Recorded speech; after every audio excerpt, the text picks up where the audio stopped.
English premier লিগকে বলা হয় বিশ্বের সবচেয়ে দামি, শুধু বলা হয় না, কাজেও তাই। ছোট্ট একটি উদাহরণ দিলে আরও পরিষ্কার হবে। মৌসুম শেষে লিগ টেবিলের সর্বনিম্ন দল যে পরিমাণ আয় করে তার ধারে কাছে থাকে না ইউরোপের অনেক লিগের চ্যাম্পিয়ন দলের আয়।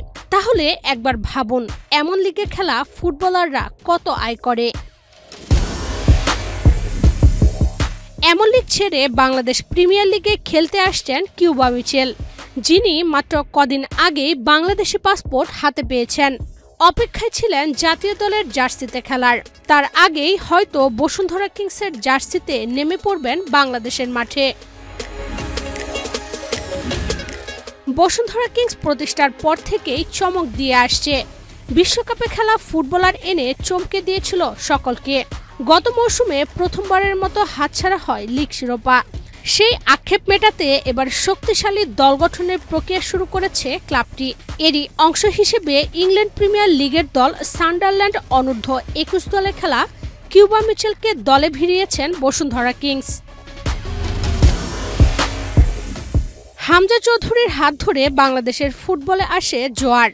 তারই ধারাবাহিকতায় লাল সবুজের জার্সি গায়ে জড়িয়েছিলেন ইতালির লিগে খেলা ফাহমিদুল ইসলাম ও কানাডার লিগে খেলা সামিট সোম।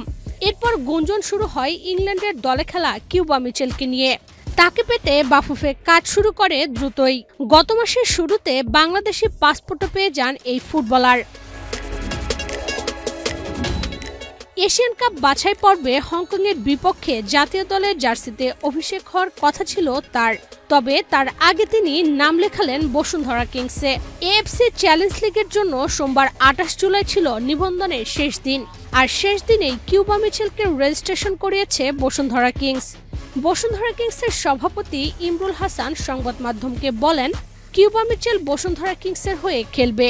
3-4 দিনের মধ্যেই তার ঢাকায় আসার কথা।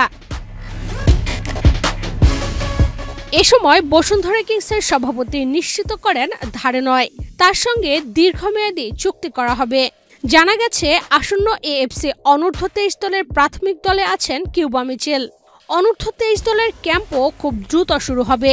তবে ঢাকায় এসে সবার আগে কিংসের ক্যাম্পে যোগ দিবেন মিচেল, কারণ 12 অগাস্ট এএফসি চ্যালেঞ্জ লিগের ম্যাচ কিংসের।